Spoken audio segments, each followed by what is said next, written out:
Bore good morning everyone.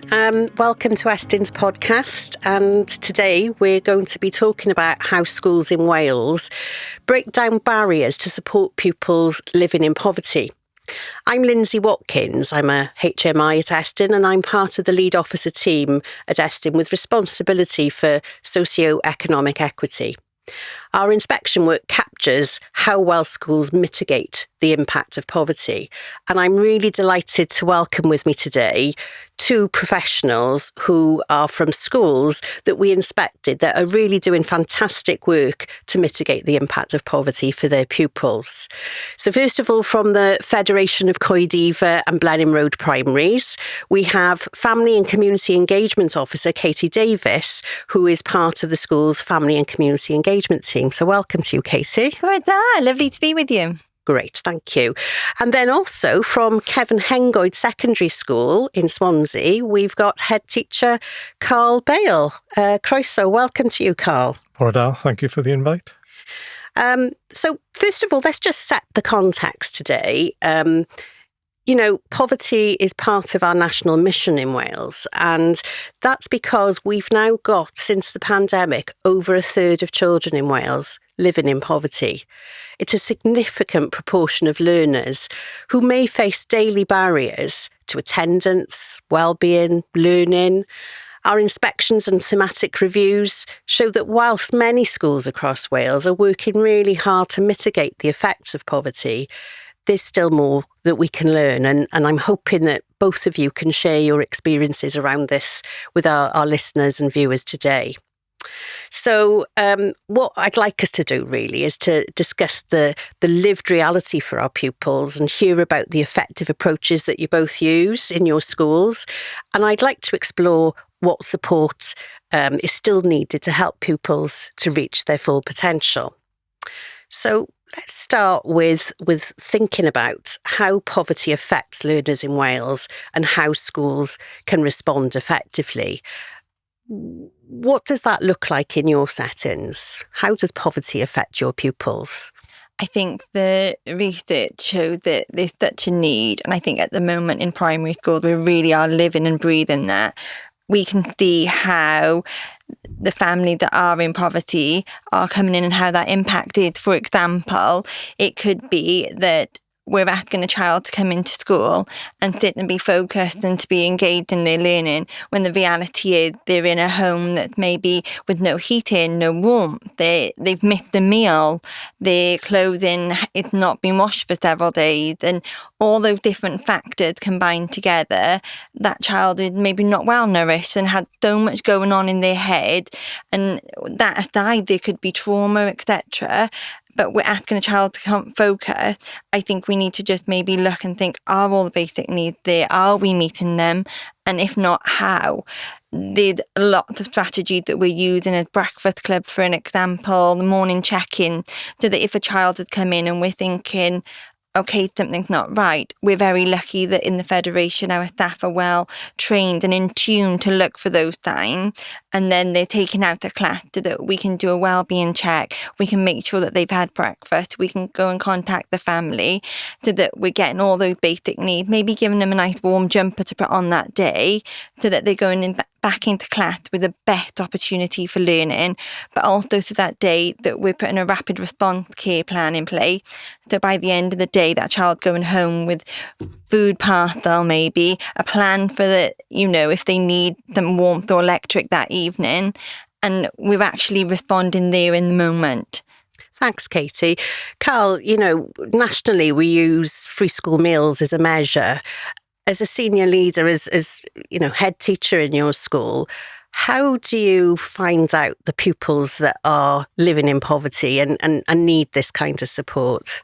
Yeah, because it's not just about free school meals. I think, our school is about 36% free school meals, but if you put in place transitional protection as well, you're into the late 40s, so that jam just about managing level is a lot higher than 36%.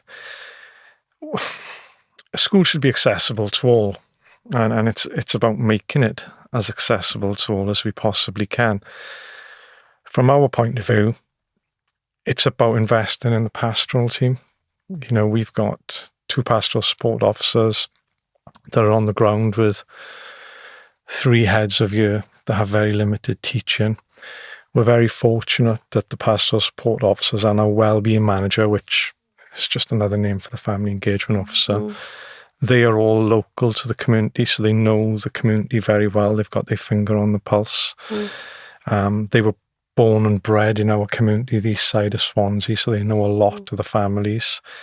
We find that very, very useful. And we're fortunate, we're very fortunate. We're aware of that a lot of our pastoral staff are actually from the community. It does mean to us that we get a lot of first-hand information quickly. So we'll come into school on a Monday morning and we're not playing catch-up. We already know when we sit down for that first meeting at 7:30, we know exactly if there have been any major incidents or something we need to be aware of that's happened over the weekend. And that's crucial to you reacting and putting the care or the need, the impact much greater. Absolutely. We're lucky as well. We're very close to our community councillors. One is the chair of governors and another in on the other side of our school local area. We're very close to her too, so she will let us know of anything. She obviously phone me on the weekend or anything that I need to know. I'll know straight away. Like you said, you can't wait until the Monday. By the Monday, sometimes you already need a plan, and that's where we are fortunate. More strategically as well, we look at the School Health Research Network information that comes biannually, and we can plan off the back of that. So if we're talking about wider intervention, looking at, kind of whole school community events to tackle such things as, could be health eating, sedentary living, vaping, misuse of alcohol, tobacco products, etc. That information is key to us as well, and it may be not being so reactive but more proactive in that sense. So it's almost a two-pronged attack. And you're in a large secondary school and you're a federation of 2 quite large primary schools. How do you ensure that the whole team in your settings is aware of the needs of pupil? We are a very close-run team. So we have 2 schools that are one federation, so that's over 700 pupils in there. So as you can imagine, the family that are beyond that is quite big. There's a lot. And we have 3 family engagement officers across the both sites. We have a pastoral team and an inclusion team and a senior leadership team. We are so lucky that we are all very invested and passionate that we come together weekly to discuss any cases that are coming up, how we are going to do the next steps or any care plans that are put into play. But however, like you said, it's also looking into the future though. What do we need? What resources that we can bring on board so that you've got them almost up your sleeve, ready to use and on hand so that you're responsive in the moment. For us, we work through the holidays as well, which we also find that much useful because we're staying on top of everything, that nobody's slipping into the net, as they say. We are responding in the moment so that when they come back in school in September, for argument's sake, for the summer holiday, I'm working now through the summer, but they're going into the September with their new classes, with full uniform, fully clothed, food, everything ready to reach their potential. Because at the end of the day, we want all children to reach their potential, no matter the situation they're living, the parents, any factor. It's up to that individual, and they each got a right to reach their potential. And thinking of that crossover from primary to secondary, how do you sort of start to get to know your pupils when they join you in year 7, or do you do it beforehand? Beforehand. So last week, for example, we had all our year 5 pupils up on the Tuesday. Then we had families and pupils from half of the cluster then on the Wednesday evening, and the other half are coming this Wednesday evening. There's a lot of information sharing that goes on through the year 6 year, that transition year, with our head of year, key pastoral staff and our Elenco going out and meeting the pupils, but also meeting with the teachers and key staff in the primary schools, such as their Elencos, to share that information. if we've got anxious learners or we've got learners with additional learning needs, they will have a series of visits to the school throughout the year 6 to make sure that come September the 1st, they're as relaxed as they possibly can be. Obviously, there's going to be some anxiety. That's inevitable, but it's just... And with a view to poverty in particular, and you both highlighted how it's not always easy to identify until you go into the home. But with a view to that in particular, how do you ensure that you start to build those relationships with families? Because it's an emotive subject, and our experience shows that families are not going to come out and tell you straight away that they're facing a hardship. They're being vulnerable. Yeah. So how do you get back to relationships? Yeah. Relationships with the head teachers of the primary schools, relationships with key staff, their pastoral staff as well. It's having the sort of relationship with a colleague where you can pick up the phone and it may be the head teacher of St. Thomas or myself maybe, or come glass down the road, but then picking the phone up and saying, be aware of this family, they will need a lot of additional support. There is a lot of poverty, there's been a lot of trauma, there's ongoing issues with, alcohol, drug abuse, whatever it may be. I think the a real aspect that we have in the Federation is the dedication that we have to our family. So for me, it's about bringing those families in, and then we're having those open conversations. But because I live and breathe my community and they see me, I'm very visual. I'm a face that they know. And I think that's very important, because when you're being honest and vulnerable, you need that familiar face to be able to relax. And I think that I spend so much time with my family. We have then those occasions where something comes up or there's a family that's in need. They brought into what we have on both sides is a family room, which is a very relaxed room that has a sofa. It feels like a home. And the aim of that is so that they are most comfortable in the environment to be honest and vulnerable. It is the hardest thing to do is to tell somebody that you're struggling, because you're hard on yourself as a person, as an individual. So then to come into a school setting and say that I'm struggling with this and saying those words out loud can be so hard for some. And it's really important that we give them the time to listen. And I think one of my biggest messages is no judgment. Please do not judge. Like in that moment, just listen and hear. And that's the moment where I call it a bit of a hug. And that's what we do with the school. We form that little bit of a hug around them where we've got the team plan in place. And we go back to that feeling. We want our family to feel empowered. So we've got to give them that safety net so that they're able to trust us and say, okay, this is what we're going to do. And we work alongside them to do that. Because at that moment, they're fragile. And then as we're building up those resilient skills. We've recently just had a family that came in and was really struggling and was very honest. And we worked alongside them in going to these appointments, filling the forms in, getting the finance officer in. We've then put in a rapid response where they've had food parcel. But now we're at the point where they are starting to be able to manage a little bit of money and how they're going.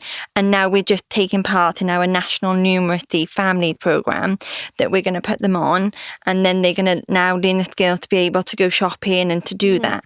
But that's the process that we're doing with them, so that they can trust that I'm staying there, I'm here with them in this process, and from to learn that we learn from the rapid response to gaining the skill set to now having the skill to go and be able to go there and do that. We've had one of our families want a new carpet but didn't know how to do that without getting in debt. So we run the maths programme in which they were able to work it out that actually they were able to put money away for 3 months solidly, and they were able to get it without getting into debt. But it's having those conversations, that money then, or getting into debt, didn't have an impact on the family income that was going to have an effect on bills being paid, monthly outgoing. And I think that's really, really huge, because that's what we want for our families. We want them to have the skill. And it's important, do all families know that when they walk into a supermarket, 10% off, on a product, is that actually the best deal? Do we have the skill set then to work that out? Do we have the time when you've got your children running around you and you're just trying to get the shopping done? So it sounds to me like you're empowering your families by developing a lifelong skill. Absolutely. Within that. We're here to say that we put that rapid response care team around you, but once we've done that, we're not done. We want you to have those skills. We're empowering you. And that's using stuff. So it might be a local agency that we're working, our networking that within our family engagement cluster that we're drawing on those resources.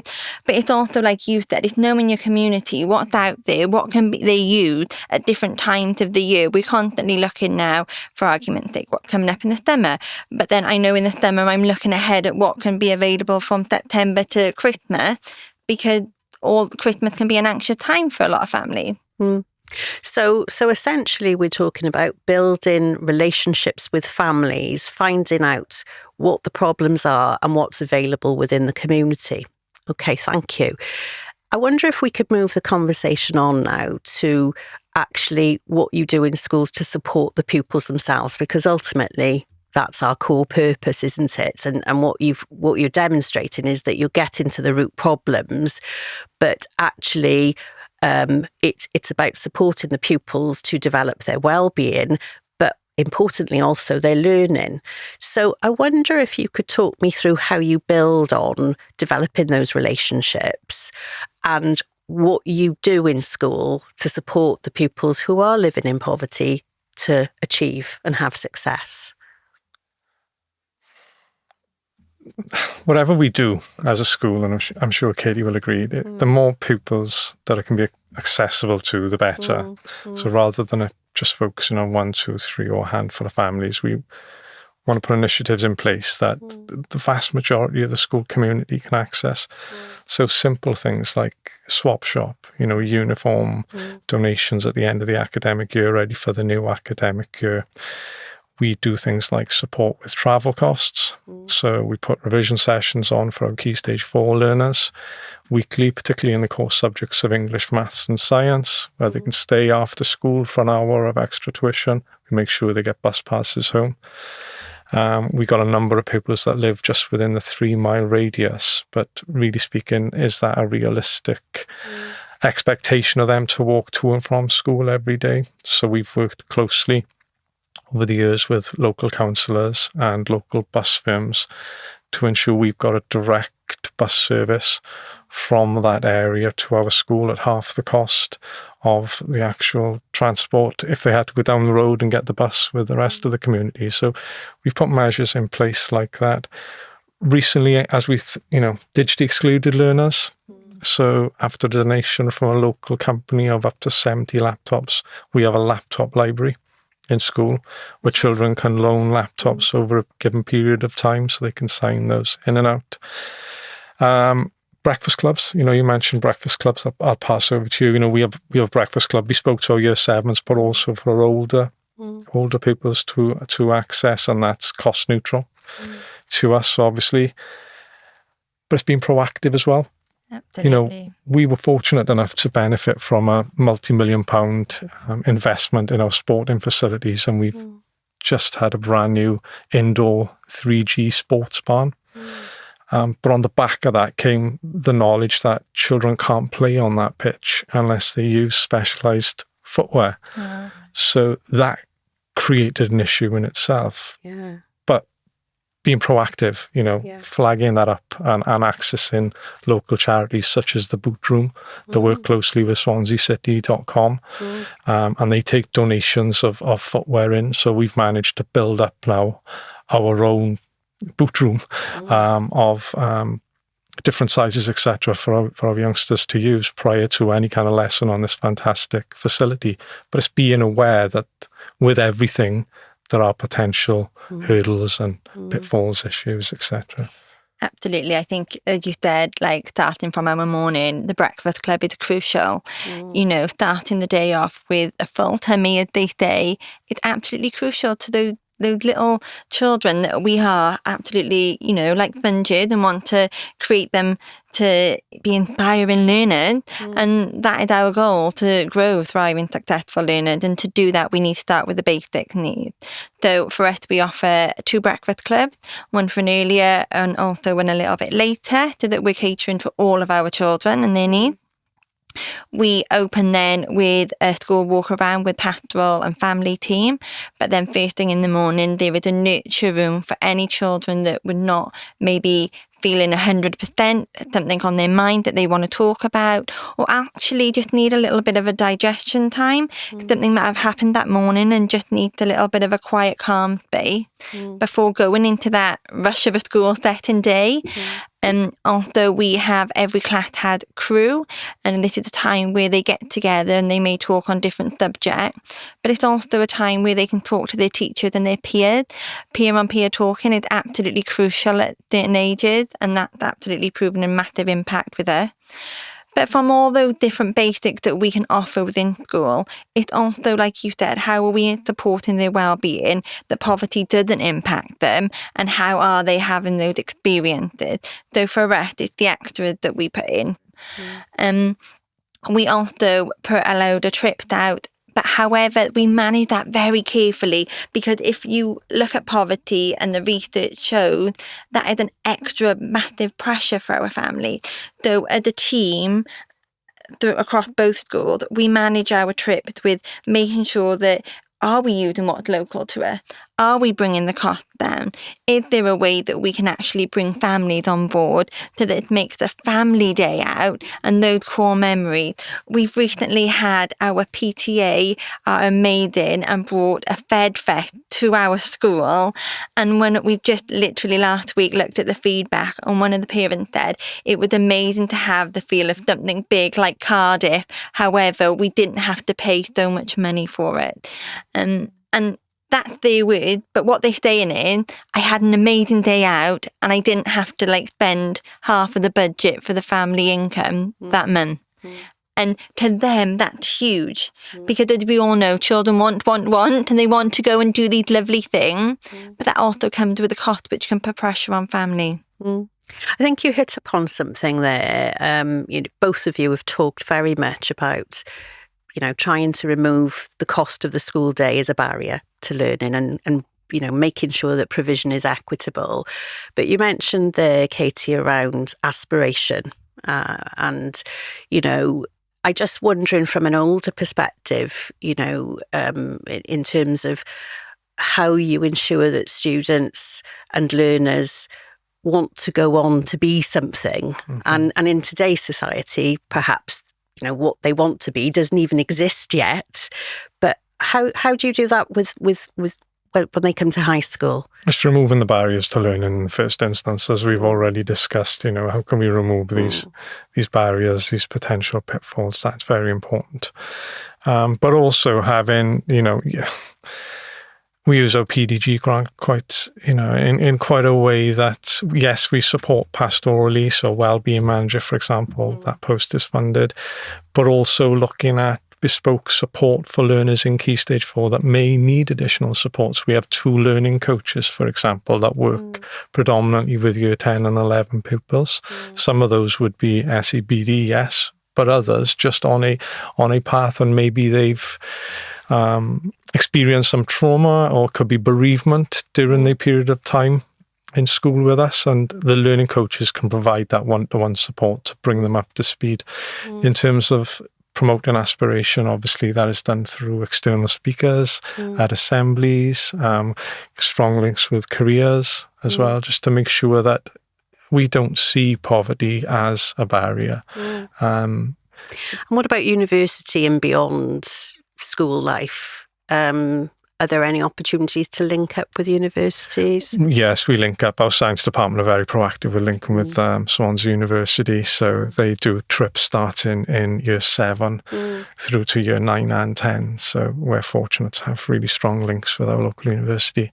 And you mentioned there, Carl, obviously PDG, which is the Pupil Development Grant. And schools currently get that to support pupils living in poverty. And I just wondered, you've both really talked there predominantly about targeting wellbeing first, because if they're not in the right place to learn, they're not going, you can put the best resources in place, it's not going to have impact. But I wonder, Katie, if you could talk a little bit about how you support your youngest learners through to your older learners who are living in poverty. Absolutely. So I think for us, it's differentiation. It's absolutely. So for us, for, like you said, the PDG grant, like where we spend it and what we do, for us, we put in the throwball training and the opal training for giving those outside experiences. Like we are amazing at the fact that we've got an outside area that is able to develop all the skills. So, for example, a child that would live, or a family in a flat that doesn't have that outdoor space, come into us would actually be able to develop those fine motor skills as well as those physical, really gross motor skills. And that's absolutely crucial at such a young age.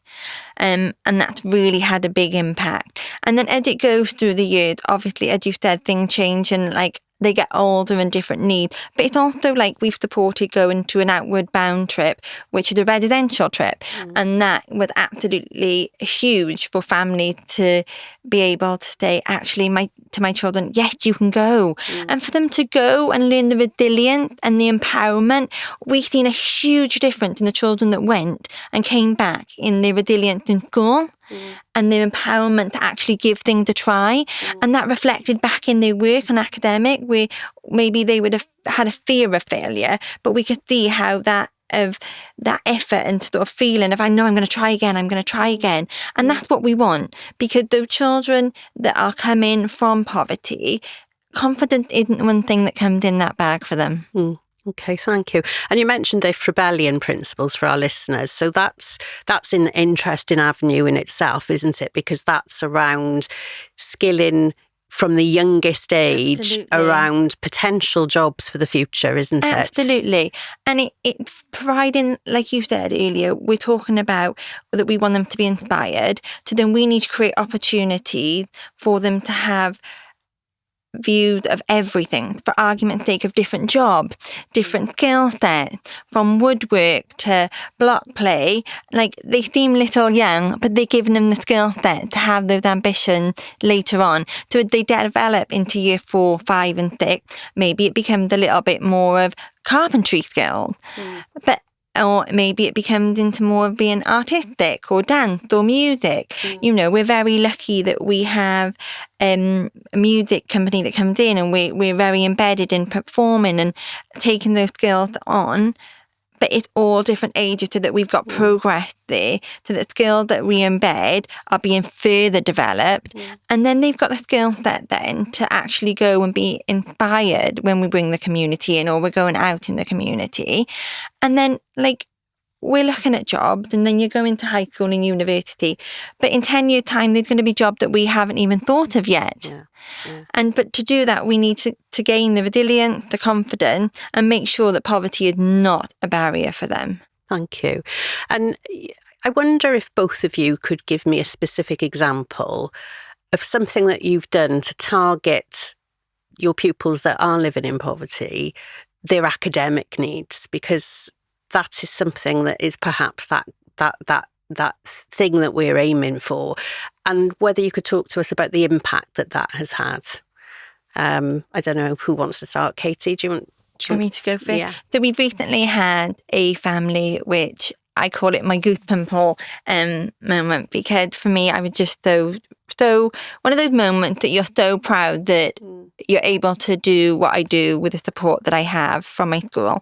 So we have a family that have several children, and they were in poverty. There was house bill, there was the finance of having several kids at different ages come with different needs.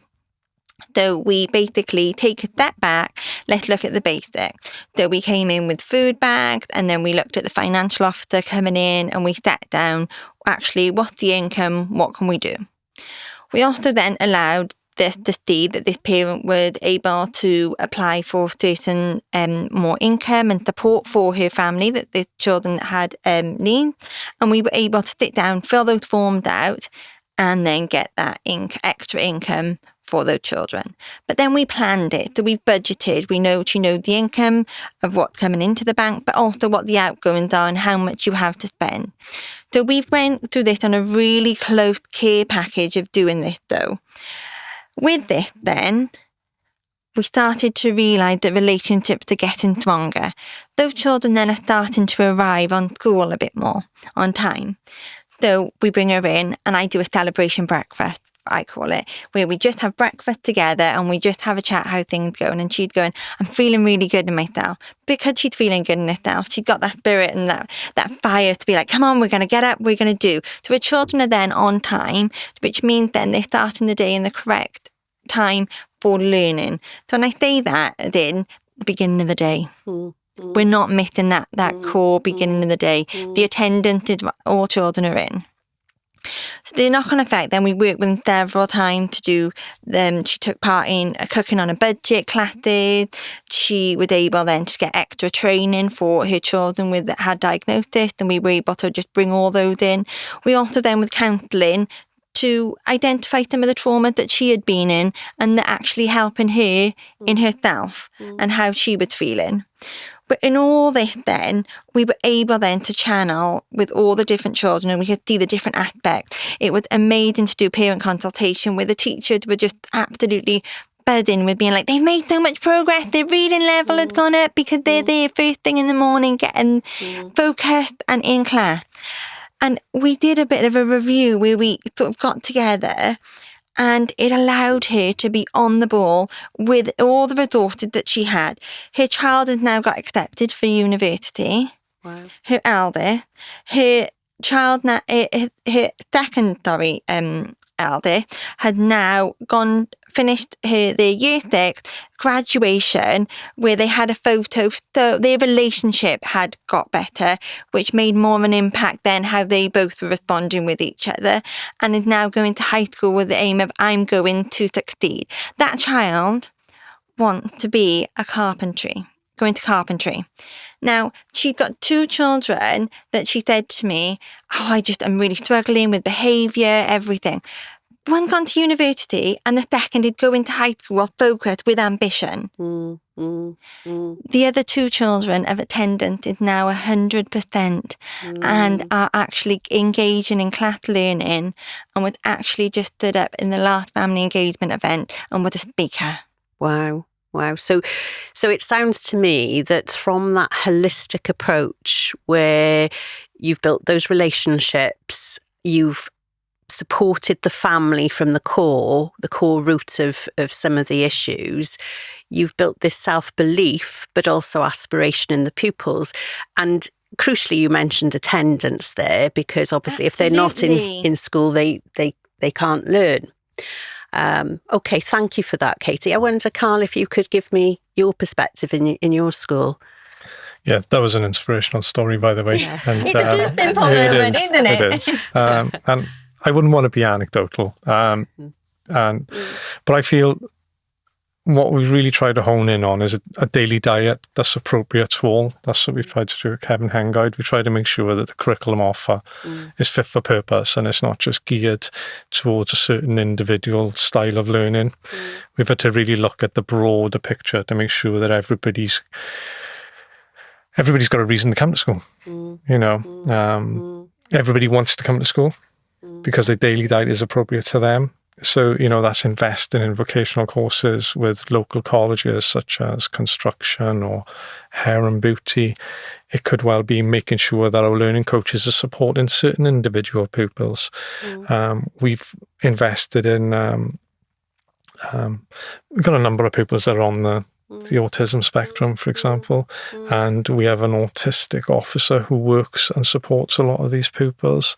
So she gives bespoke support to individual children that wouldn't access school otherwise, or they may come to school, they'd be at risk of exclusion, or they would just become school refusers. So that's had a massive impact on attendance. We tried to put a safety net in place for children that maybe aren't as forthcoming with issues or want to keep problems to themselves. So on a fortnightly basis, We give out wellbeing slips that are anonymous, that children can flag up any issues. So they are taken in by Form 2. They're not shared with the class. They're given to our pastoral team, and our pastoral team can pick up any issues off the back of that. Anecdotally, we like to think that we are at the, whenever there's a tragedy in our school community, it could be a house burning down, for example. It could be a death in the family. Could be somebody's orphaned, and I'd like to think our response as a school is outstanding. We've raised thousands of pounds along with ourselves as a school, staff contributions, ex-pupils, but also being the school at the heart of the community, and GoFundMe pages, etc., linking in with the local councillors to ensure that families are looked after when they do suffer tragedy. But the impact is seen in attendance. That's where we've seen, post-COVID, our attendance has recovered quite strongly, very strongly, in fact. So that's where the proof lies. That's the impact. The children are in school. That's the important thing. They're safe, they're warm, they're fed, they're looked after. They're not in the community, they're not at home.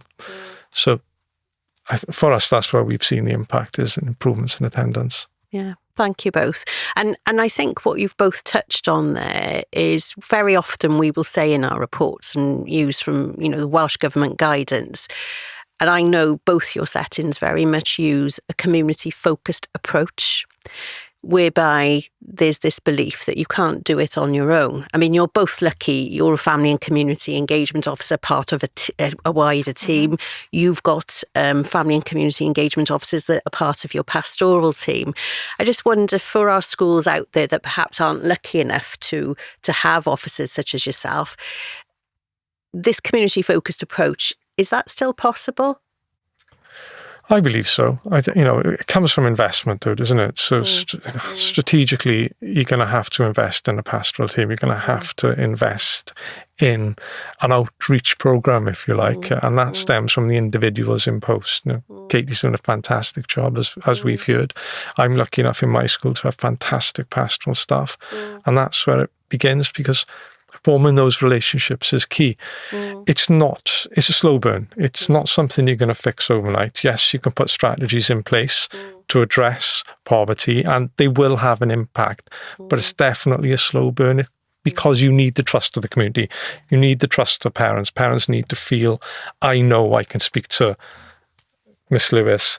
I know I can speak to Miss Brown. I know I can speak to Mrs. Ward, and I know that will be treated confidentially. And I also know that there will be an outcome on the back of my conversation, and I won't be judged.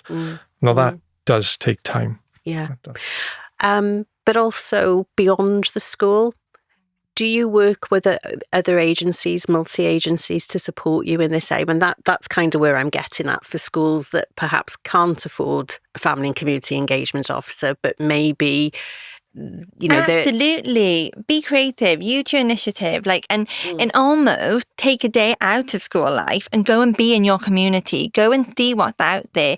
We are very lucky that we built a cluster and we work well within our networking, but we've created that. We've spent time going out and investing, for argument's sake, outside agencies such as health. It could be the dentist. It could even be getting health visitors on board, but that doesn't go there. It could be, for argument's sake, family first workers, family resilience skills. It could be getting adult learning in.